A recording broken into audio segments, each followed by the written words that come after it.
सांगा ना, कोण आहात तुम्ही? प्लीज. कोण आहे मी?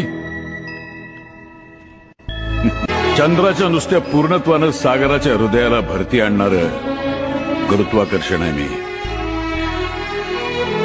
सामान्यपणाच्या व्याप्तीची कवाडं बंद झाल्यावर होणारा साक्षात्कार आहे मी. विज्ञानाच्या तुझ्या अंधकारात आशेचा एक किरण घेऊन येणार अध्यात्म आहे मी.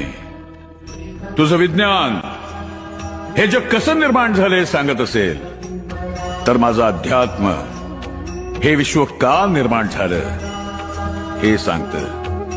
शास्त्रज्ञ परमेश्वर नाकारणं ही फार सोपी गोष्ट आहे, परंतु त्याला त्याच्या अंतःकरणावर त्याला स्वीकारून आध्यात्मिक बनवणं हे त्याहीपेक्षा महत्त्वाचं.